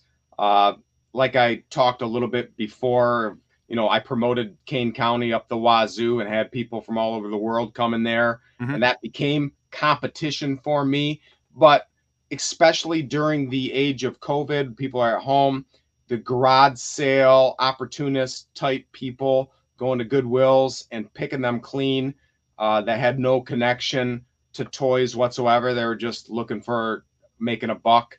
That happened more frequently because online sales were growing tremendously. No. And then Johnny says, don't make fun of all of us who went nuts on Star Wars 95 to Dude, 05. I'm with I was you. there too. I had a wall. Full mint on card, all the power of the Force. I had the short saber, the long saber for Obi-Wan. The short saber and the long tray, and then the long saber and the long tray. Everyone thought it was going to be these giant, but that's the reason why these things and original 1979 Star Wars are worth money. It's because no one kept them. Yeah. Everyone kept the Star Wars from the 90s figures. Yeah. And supply and demand. I've told this. Yeah. I've told this story numerous times that I was active duty in the Army, right? So I served from 93 to 2000. Then I was out for 10 years and then I came back in. So I was on active duty then. And I went to my first line leader and I said, "Hey, I want to get a part-time job at Walmart working in toys just so I can buy these Star Wars figures." Yes. And he was like, What? And I was like, "Look, man, like I love toys. I love Star Wars. Like I just want to go do it." And he was like, just don't miss any movement. Don't miss any formations. Like, and I was like, cool. And so I got a part-time job just to buy those figures. And I remember we got a case and I was putting them out and I saw that Chase figure Leia and I was like, "Pooh, that's mine." So I was that guy in 95. Retirement. Yeah, I was that guy in 95, like all the Target employees were with the Cobra Island Joe stuff, like, "Oh, Major Blood, haha, that's mine." Yep. So I was totally that guy. I've heard of that happening, people getting jobs just to get first dibs. I've never actually talked to someone who have done that. Yeah. Awesome. Mr. Madgus is here. Everybody's here now. Payne's Toy Samples, Chris Yeager. Good to see all of you. Thank you for being here. George Aiken says, in the UK, you might get 700 for a Terror Drone. Most of my I wouldn't pay somebody 700 for a Terror Drone. The dudes, the big buyers that buy bulk from me are all international. Argentina, Portugal, all the UKs, everywhere over there. Some Japan. People go the prices that I list things for, and I'm willing to ship international where most guys won't, they buy from me constantly. Yeah. And they And then pay good prices. Right. Photo Viper says, where I'm at, Terradromes are unicorns. You never see one in real life under $1,000. Yeah. So I'm going to throw out my phrase that I love to say: individual results may vary. I like that. Because we don't know. I don't want to say I stumbled across it, because I got it at a toy show, but the store, one of the 3 stores in my area that had this item, I would always go in there and see it. And I'd be like, I don't collect Star Wars. I don't collect Star Wars. I don't collect Star Wars. But then we were at that toy show, and then there it was, that freaking boxed Death Star. And so the ma'am's like, there it is, just get it. And I walked up and I'm like, 2 questions. How much is it? What's the completion percentage? And he's like, it's 100% complete, foam and all. I'm like, nice. Okay. Yeah. So I bought it. Sweet. Oliver says, Justice, have you purchased any sought after vintage toy figures, vehicles, or play sets in thrift stores or yard sales? Oh, man.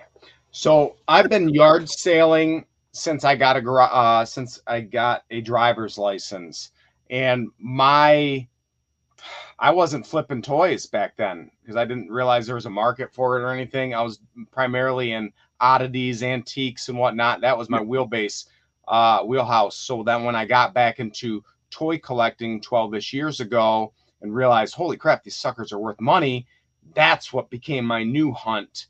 And you got to go to and I love garage sailing. That thrill, the hunt. I've been garage sailing, like I said, since a kid. I did it as an adult. Yeah. I do it less and less now because I don't need to. I still find a rush to it, but it takes over 100 garage sales just to find that one figure. And the big gems, few and far between. Not enough for monetary value and time. I still go because it's the what if factor, but in networking, because I always ask the person, hey, do you got any video games? Do you got any vintage toys? And they'll go, you know what? I think my nephew does, and I leave my phone number. Those have become fruitful, but finding them randomly at a garage sale, no. Yeah. Shane says the best thing I got at a yard sale was a complete AT-AT for $10. Yeah, that's good. Can't go wrong with that. And plus, they look it up. Everyone looks up what the value is these days. And then there's an interesting shift, because now that whole thrill of the hunt, I guess, again, we could say individual results may vary, because some people live in areas where you see in these Facebook groups, because you're in the same groups I'm in, where they show the boys action aisle in Target, and it's just stocked. And I'm like, man, you must be living in Wonderland with Alice, because I don't see that. Yep. And some people, they get their thrill of the hunt from Target, others from Walmart, some from both. Maybe they just live in areas that are well stocked, but I get my thrill of the hunt from brick and mortar collectible stores and not thrifting and stuff, but not yard sales, but Goodwills. Yeah, like swap meets and stuff. Yeah. Yeah. Oh, absolutely. Goodwill too. Yeah. Goodwill. And I've found a couple things here and there, like at a Goodwill, I found a Beast Wars in the box Transformer, and that's like a $60 thing I got for $5. But that took me how many times of going to Goodwill? Yeah. Look at. Yeah. Mikey says, I remember getting my Ghost Striker X-16, arguably the best aircraft from 82 to 94, with Ace version 3 at a garage sale when I was a kid. I didn't have to bed my dad too hard for it. Beg. You need beg. Beg. Yeah. You didn't have to beg your father, Michael. Yeah. I'm telling your dad you said that. And then Brandon asked, Justice, do you still do any Star Wars stuff, whether it's vintage figures or modern day vintage collection, or just G.I. Joe focused more these days?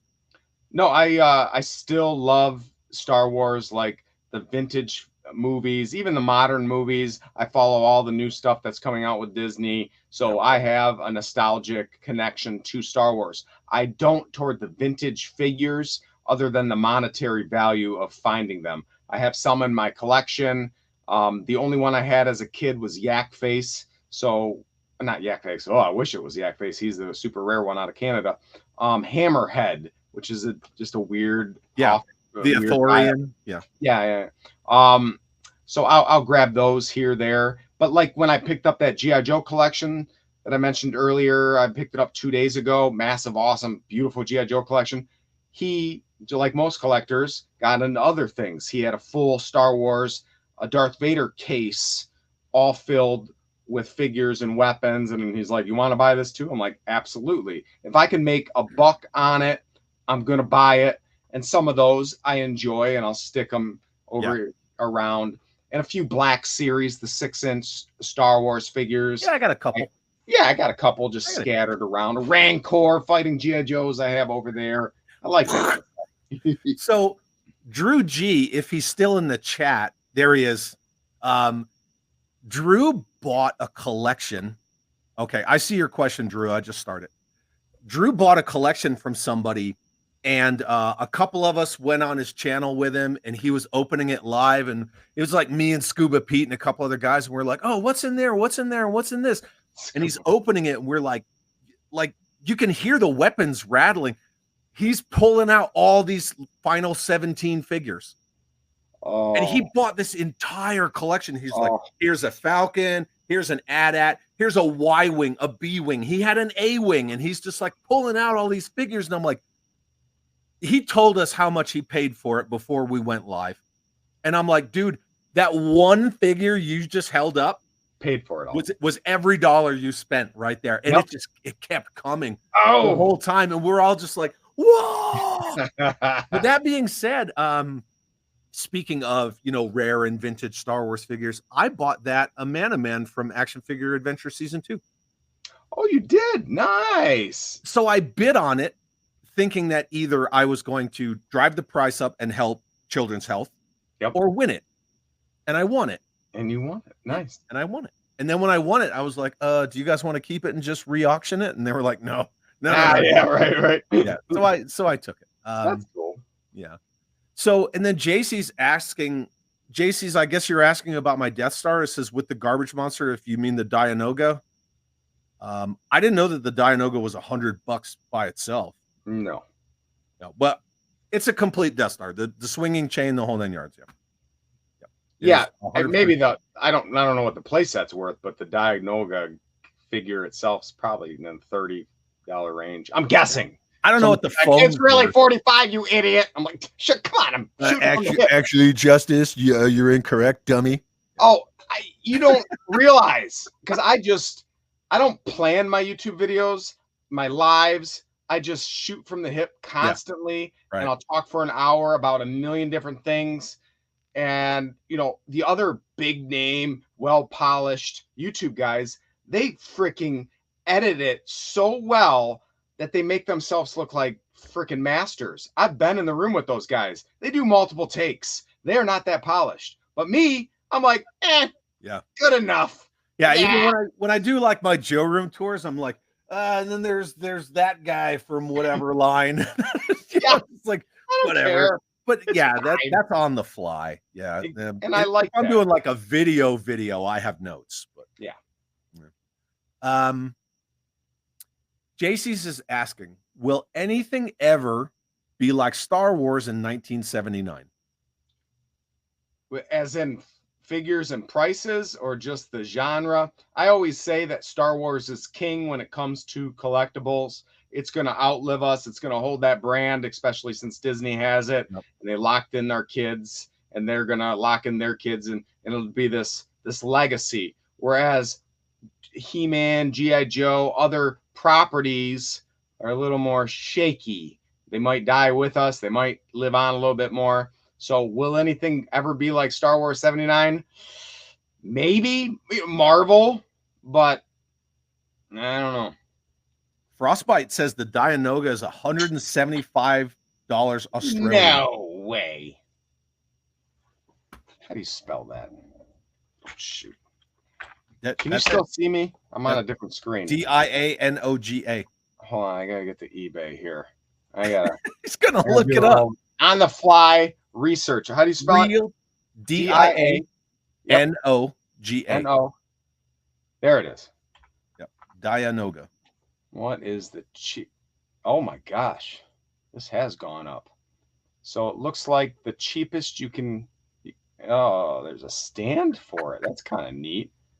50, 60 bucks is the cheapest buy it now you can get for it. Nice. Yeah, Curse of Fenrir said I see Dianogas going for 80 to 100 on eBay. Yeah. Maybe the $60 buy it now one has a condition issue or something. No, my Dianoga's in good old shape. See, my brain is still with 2019 prices. See, same with me. And somebody's like, "Oh yeah, Terradrome." I'm like, 300 all day, and they're like, no. I'm like, mine was 300. What's your problem? Right. Yeah, and then I have to remember. Oh yeah, that was like 5 years ago. Yeah. Sorry about But there's that. a guy on the group today posting saying it's $400 good to buy this Terradrome. I think it was complete-ish. People are like offer 300, and there was one at a estate sale recently that I went to. They wanted 400 for it. It was complete. That was a good deal. Yeah. I sell them for 600-ish in the past. So sure. Yeah. Drew G. Question. Justice, do you watch any YouTubers in the toy community? And if so, why is mine your favorite? You know what? There's a bunch of guys going to get butt hurt, but those guys that are going to get butt hurt aren't watching right now. In the beginning of my collecting and knowledge base, I would consume information by watching YouTubers. I have not watched a YouTube toy video. This is just me personally. I don't have even a good excuse why. Hardly ever. And I know guys put them on for entertainment and watching. Yeah. My entertainment is the hustle and creating my own content. So I should watch other guys to get ideas and knowledge, but I just don't. It's just not my style. Not my style. And people send me links daily. Oh, I'm daily. Sure. Be on my YouTube channel. Watch this YouTube video. What do you think of this YouTube video?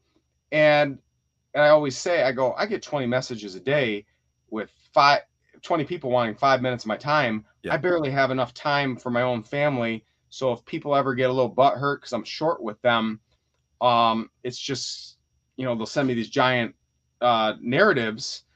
And if they're hurting, they're going through struggles, they have questions about my faith, I'll talk with them. Yeah. But they're like, what's your favorite G.I. Joe character?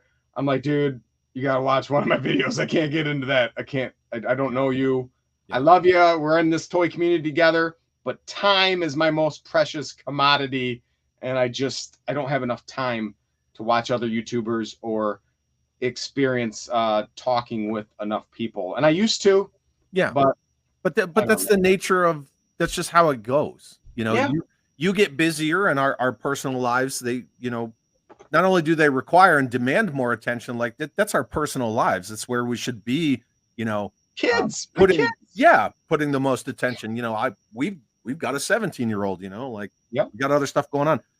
And I'm kind of like you in the respect that I'm worried about my own content, obviously, because that's what we're doing right now. You're but right. At the same time, I don't have the hustle. So I take in content and I put out content. That's just, that's kind of where my life is right now. And my content used to be once a week. Like that was my goal. And I pumped out videos once a week. And I never monetized my YouTube channel. And I just did it for the love of toys. I was like, I don't care if I get 5 subscribers. I'm just doing it for me. And that was a very freeing thing because as content creators, and I've talked to all the big names and had heart-to-hearts and they're drinking beers, and really deep down we're obsessed with view counts and algorithms and all these things because you're doing this because you want people to watch it and enjoy your art and creativity. Yeah. But I can't be controlled by that. And it's this tug of war that I have, but then my time gets more invested in the hustle to make money, to support my family, to buy more toys, and my more artistic expression and like talking with you is the community of talking to another collector. It feels like you're in my room right now. Yeah, absolutely. And other people watching get to enjoy it as well. So that's fun for me. There's no benefit other than just personal sharing this adventure. Yeah, I totally agree. Wesley says it's nice to see you here. And George Aiken has to go. Thank you for being here, George. Always appreciate you. He is one of those guys in the, I like to say, fellowship of the dollies instead of toy community.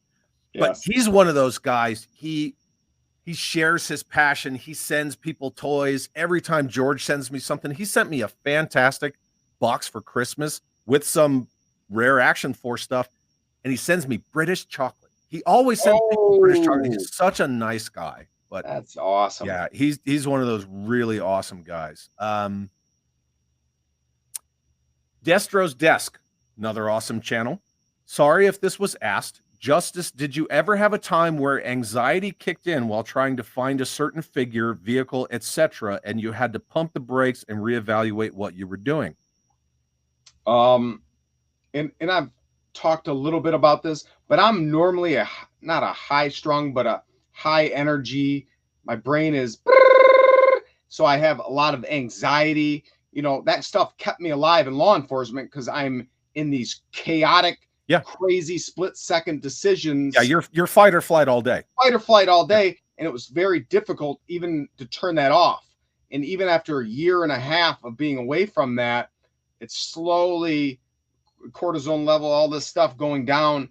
But my brain is always in that mode of go, go, go. And I get it from my dad. And that's how he was, just always working. Yeah. Very little downtimes. So as far as anxiety looking for a certain figure, vehicle, not really, because I know those opportunities will come again. My frustrations come from investing large amounts of time for deals that don't end up coming to fruition, such as people backing out. And I freaking go on blast and blast them. I blast people I all always, the time. every time I see one of your blast videos, I'm like, yes, there's another.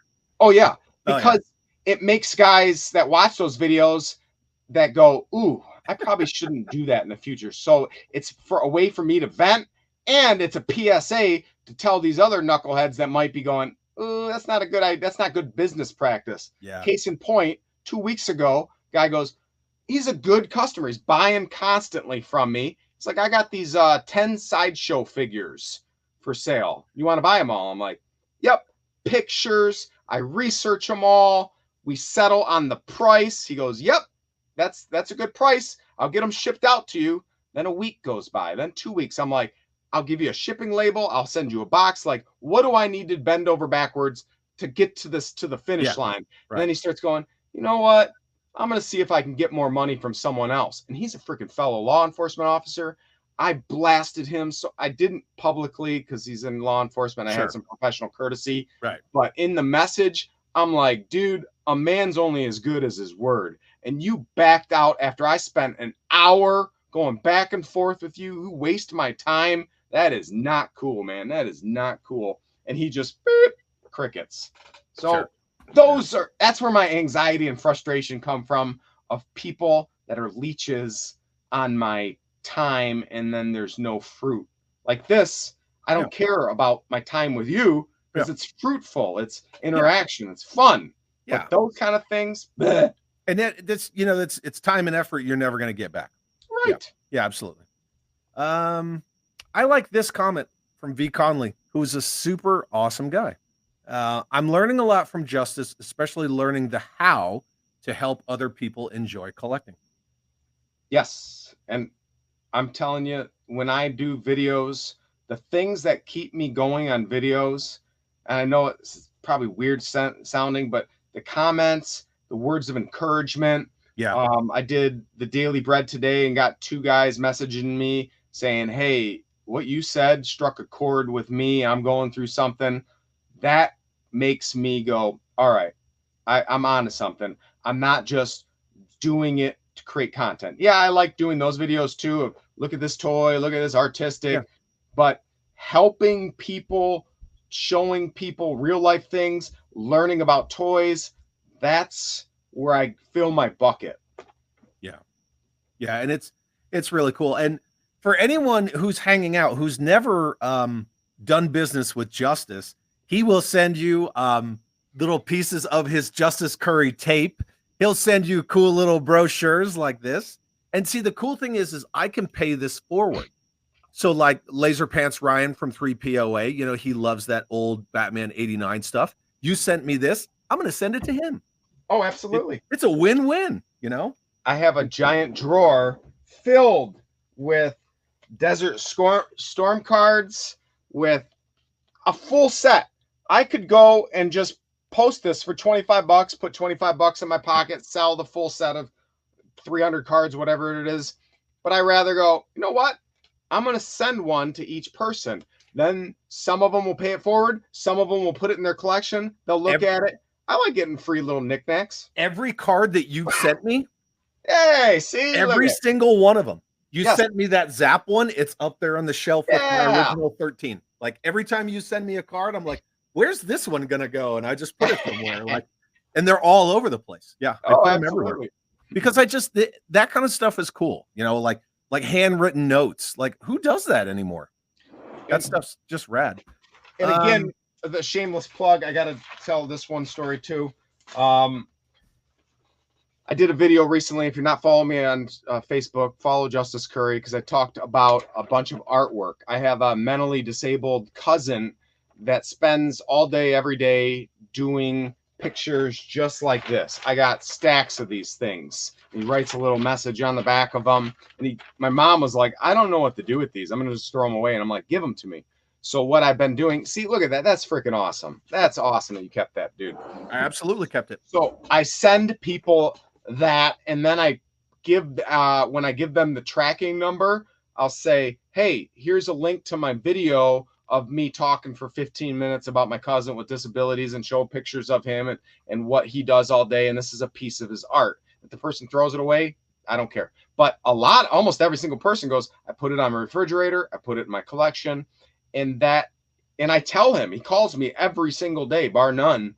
And I go, hey, I'm sending out your art. Different people around the world are getting it. And he's, oh, cool, Uncle Justin. So it's fun. It's fun. Yeah, no, it's cool. And I did that. I went in there and I was like, I posted this. I said, oh yeah, from Albuquerque, New Mexico. And then I put up a post with the same thing and tagged you on it, because that stuff is really cool. Yeah, absolutely. G-Force Racing says, Chad, actually, we're all pretty super awesome. Yes, you are.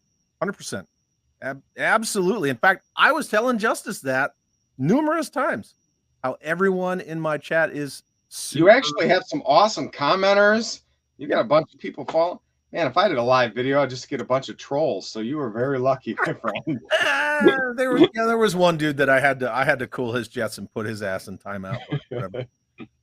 Suka is asking, any progress on getting more dollies so I won't get stuck in the rookie category?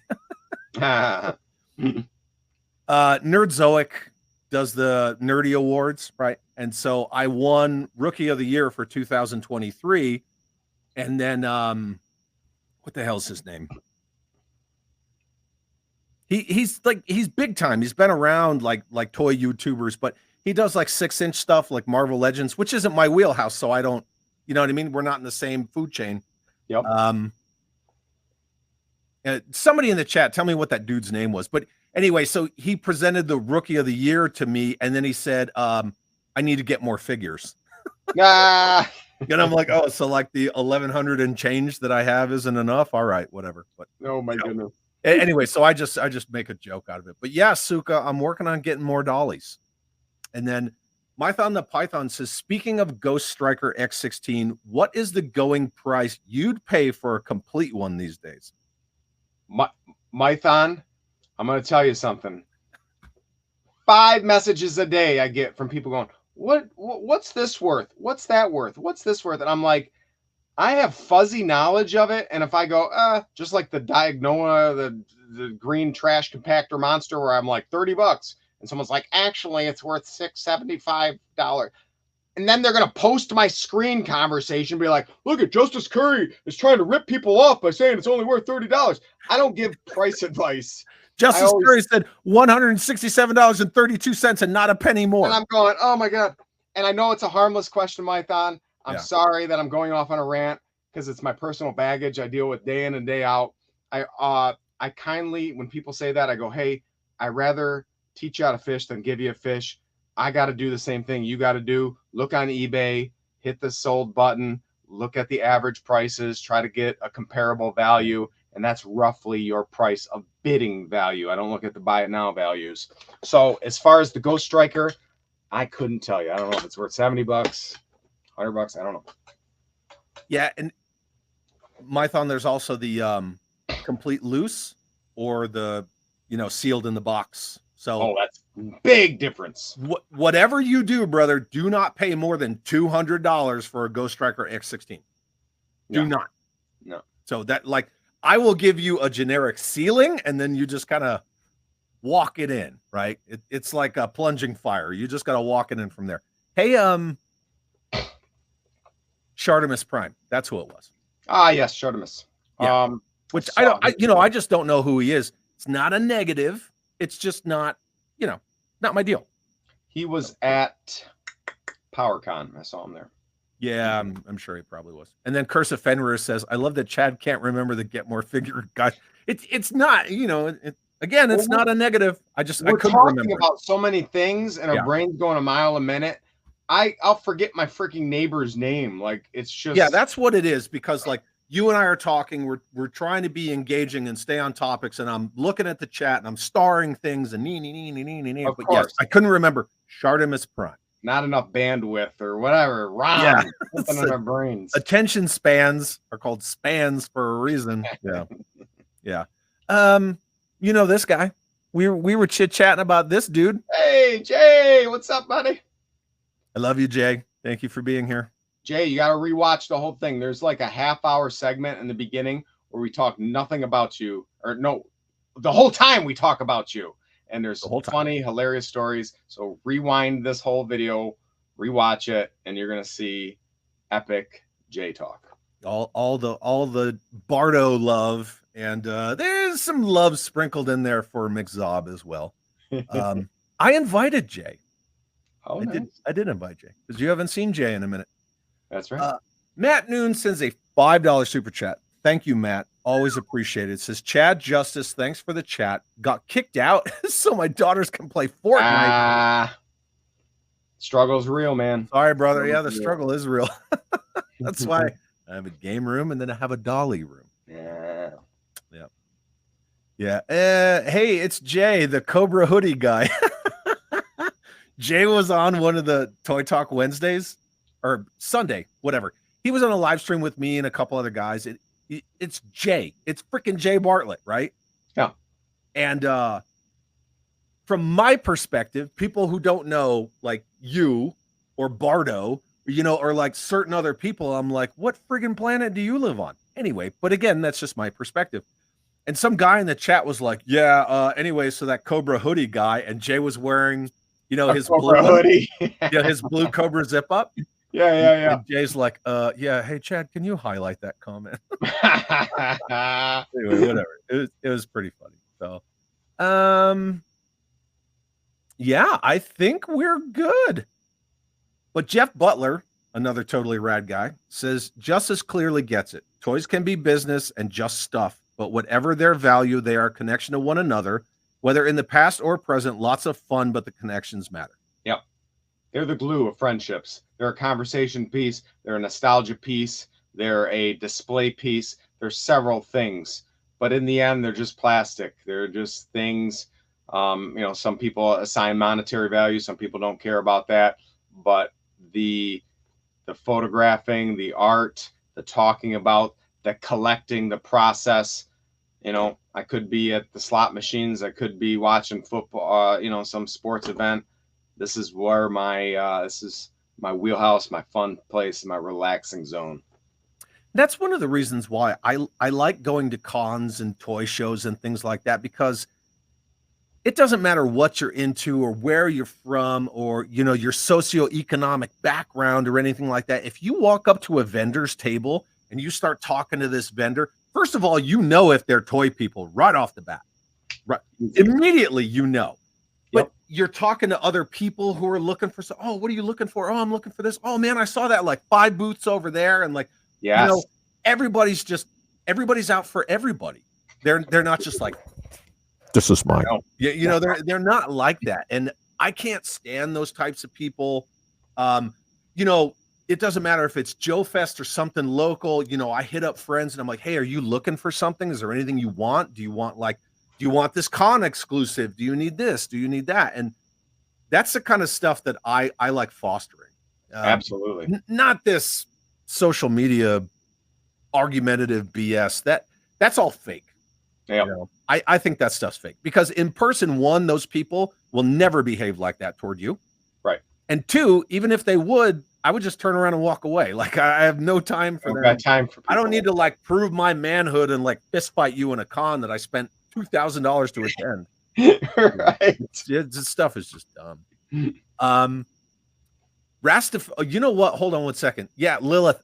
I was caught up with the chat when your stupid comment popped up. I have this thing about always getting behind on my chat, but not tonight. Tonight I'm good. Rasta Fabian says, I have a monkey-faced Leia from Power of the Force 2. Is she worth 2 pennies now or 3? You know what? I just checked on her last week on eBay. She's actually worth 5 pennies, so she's gone up a little bit. So, hey, hold a little bit longer. I think you might be able to squeeze 2 more pennies out of her. Probably, yeah. Yeah, and then Drew G says, Justice, you will have to come on one of my live streams one day. There you go. And I'm always invited. Thanks, Drew. Dude, if you give me like a couple hours notice and a link, 9 times out of 10 I'll be there. And then James Lucas, my good friend, sends $2 super chat. Thank you, James, and says, Chad and Justice, you're awesome. Hot Pockets. Hot Pockets. You want Hot Pocket? That Jim Gaffigan skit where he talks about Hot Pockets. Oh, it's the funniest thing. Hot Pocket. Yeah. No one, you know, after this live stream is done, I need everyone that's watching, grab a piece of paper, grab your phone, type in Jim Gaffigan. I have no idea how to do it. Just use voice to text. Jim Gaffigan, Hot Pockets. You'll get a laugh. Yeah, it's so funny. Hilarious. That's a great skit. But the Hot Pocket commercials, you remember with like the Kung Fu Master guy? He's like, you want Hot Pocket? And he's like screaming at them. I do. I do. VTR, what's up? Says, can't beat the passion and positivity from Justice. P.S. Hello to any fellow UK collectors still awake. George Aiken was here and then he went night-night. But thanks for being here. Good to see you. What's up, Vintage? Well, we went about 2 hours and I have to see. Oh my gosh. I had an appointment an hour and a half ago. I'm late. Are you freaking serious? Oh no. I'm in so big trouble. Anyway, we're gonna go. Justice, sign us off. All right. We're gonna go quick. This is Justice Curry. Thank you for joining us. Follow me on social media, Facebook. You like this craziness that I'm talking about? Well, it's on like meth on my Facebook profile. I'm gonna be in so much trouble. Thank you. It's Chad. I appreciate this. Oh, good Lord. Thank you, everybody. I love you all so much. If you're not subscribed, subscribe to me and Justice. And bye.